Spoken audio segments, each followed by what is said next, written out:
Saudara yang dimuliakan Allah SWT. Jadi nanti kalau ada yang nanya, kenapa kau sholat? Aku sholat karena kebutuhan. Karena ada orang yang sholat karena keterpaksaan. Kenapa kau sholat? Sebetulnya aku malas sholat ini, tapi karena ketua PP sholat aku ikut juga lah. Segan lah, gimana lah, ketua udah sholat jadi terpaksa lah sholat. Lamanya lah pula sholat nih. Kau kenapa sholat? Aku sebetulnya malas sholat nih Pak Ustaz, tapi karena ketua KNPI udah sholat. Ini nampaknya sekarang ini udah banyak yang jadi Taliban nih Ustaz. Ketua KNPI Taliban, ketua PP Taliban. La haula wala quwata illa billah. Sholat adalah kebutuhan. Maka orang yang tidak sholat, dia pasti akan menyembah yang lain. Apa yang disembahnya? Nyi Blorong, sundil bolong, hantu setan, jembalang tanah. Itu kawan saya tak sholat, kemana-mana pede aja dia, tenang aja dia. Rupanya di dompet kecilnya ada kris. Nyembah siapa dia? Iyyaka na'budu wa dukun nasta'in. Berkawan sama dukun. Kata dukunnya, kalau ente mau tenang, supaya engkau merasa pede, supaya kau merasa kuat, ini ku kasih kau kris kecil, masukkan dompet. Ustaz, kau tahu, tiba-tiba dia masuk rumah sakit telungkup, tak bisa telentang. Rupanya salah pasang, terduduk keris itu.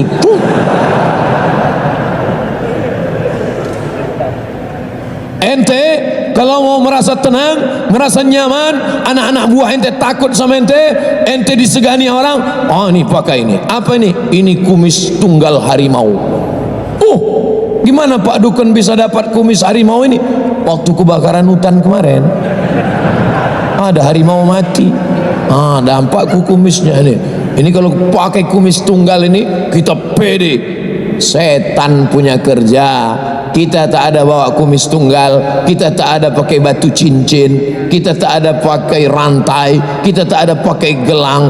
Kalaupun ada yang pakai gelang, nggak ada magic-magicnya, nggak ada mistis-mistisnya, hanya sekedar hobi, tak apa-apa. Masalah batu cincin, saya pun pakai batu, tapi tak ada meyakini sesuatu apa-apa.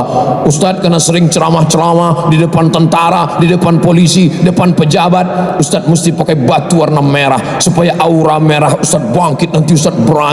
Kalau Ustadz pakai cincin warna merah, wajah Ustadz akan merah, biji mata Ustadz pun merah. Kalau masalah biji mata merah, ikan busuk pun merah. Lalu Ustadz berani ceramah di depan PP, di depan KNPI, di depan tentara, di depan polisi. Kekuatan Ustadz itu di mana? La haula wala quwata illa billah.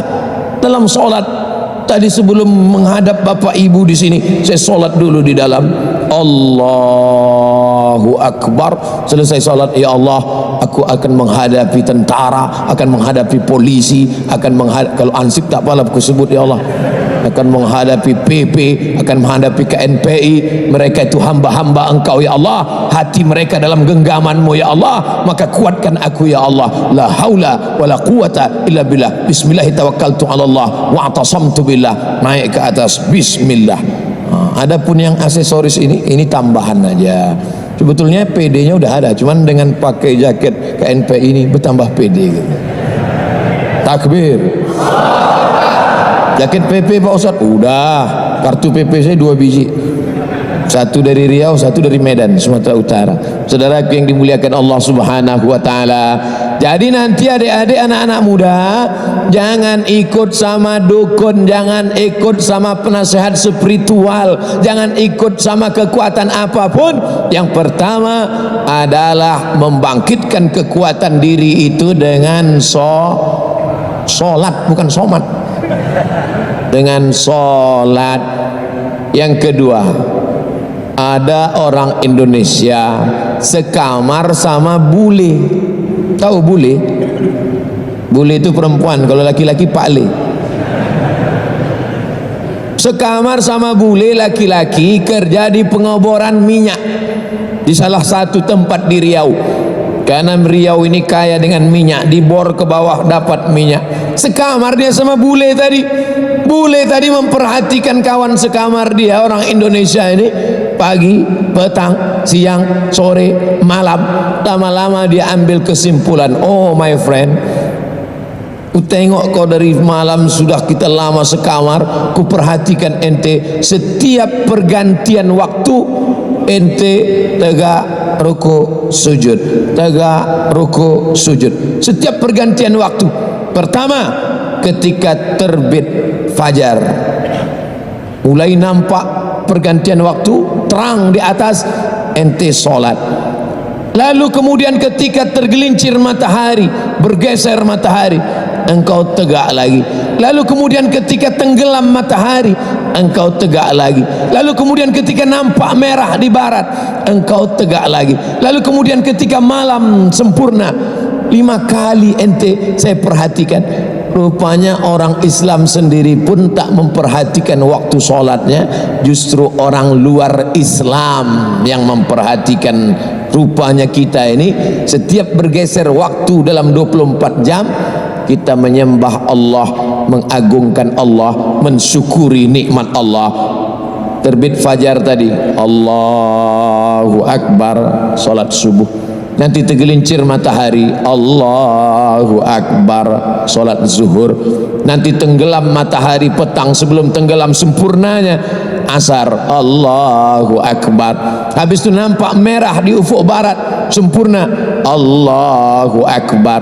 Habis itu puncaknya adalah solat isya, tapi ditambah lagi 2 waktu sunat, solat duha dan solat tahajud. Maka ada 7, 5 yang wajib, 2 yang sunat. Kalau ini kita laksanakan, ibarat perjalanan di stasiun-stasiun ini, kita sudah menyembah, mengagungkan, memuliakan, mensucikan, mengkonektingkan hati kita dengan Allah Subhanahu wa ta'ala. Tapi rupanya yang memperhatikan bukan kita, yang memperhatikan justru bule orang barat, karena kita hanya sudah menjadi rutinitas setiap hari, subuh, zuhur, asar, maghrib, isya, subuh, zuhur, asar, maghrib, isya. Tidak boleh waktu bergeser, tidak boleh waktu berubah, kosong dari Allahu Akbar.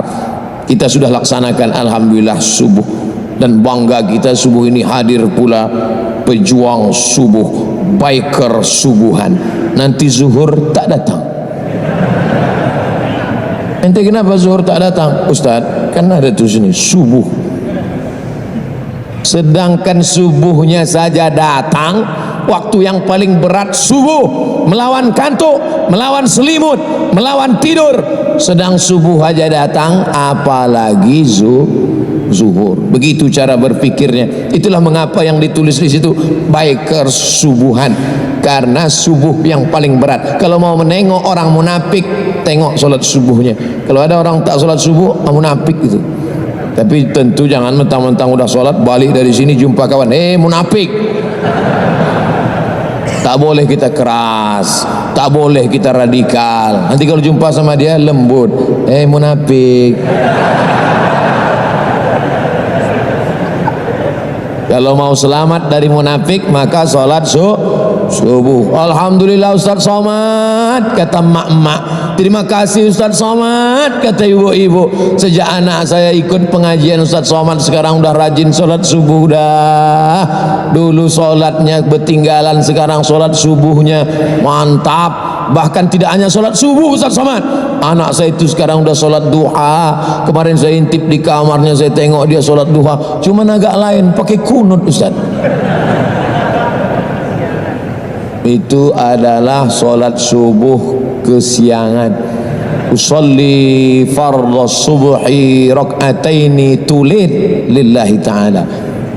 Tulid, telat, terlambat. Saudara yang dimuliakan Allah Subhanahu wa ta'ala, yang pertama, salat adalah kebutuhan spiritual. Kalau kebutuhan makan, masukkan sarapan. Kalau siang, lunch. Kalau malam, dinner. Kalau makanan ringan, snack, ular goreng. Tapi kalau kebutuhan leher, teh tarik, kopi susu, minuman bersoda, tapi ada kebutuhan spiritual, itulah di hati. Andai kita tidak sholat, stres, depresi, tetap ada yang menawarkan, Anda stres, datanglah ke tempat kami, kalian akan diajarkan bagaimana menenangkan hati. Pejamkan mata, tarik nafas, tarik, tarik, tarik, tahan, keluar dari bawah tuh. Jangan membuat yang tidak diajarkan Nabi Muhammad sallallahu alaihi wasallam. Salat adalah kebutuhan. Hari ini yang tidak setuju dengan cakap saya, silakan saja. Umur kau nanti panjang, dalam kehidupan kau menghadapi macam-macam. Di saat nanti terjadi benturan, di saat nanti terjadi stres, depresi, pergi ke dokter psikolog. Pak dokter, saya sedang stres, masalah saya banyak, masalah perusahaan, masalah kantor, di kantor ditekan atasan, pas mau pulang kena tilang, sampai di rumah ditekan bini, anak-anak saya macam tuyul, macam mana saya ini? Akhirnya dikasih obat tidur, makan obat tidur, tertidur, bangun tidur, datang masalah lagi. Makan lagi obat tidur, tertidur, bangun tidur, datang masalah lagi. Makan obat tidur, lama-lama datang sakit pinggang, stres, depresi, stroke, diabetes mellitus, jantung koroner, mati. Kalau hidup cuma untuk tidur, bagus mati. Kalau hidup tidak berani menghadapi tantangan, nanti nampak ada jenazah lewat, ikut. Pas duduk-duduk nampak jenazah lewat, ikut. Pak boleh kami ikut? Ikut, masuklah. Itu apa lama-lama hidup? Life is struggle. Hidup adalah tantangan. Bangkitkan adrenalinmu. Takbir.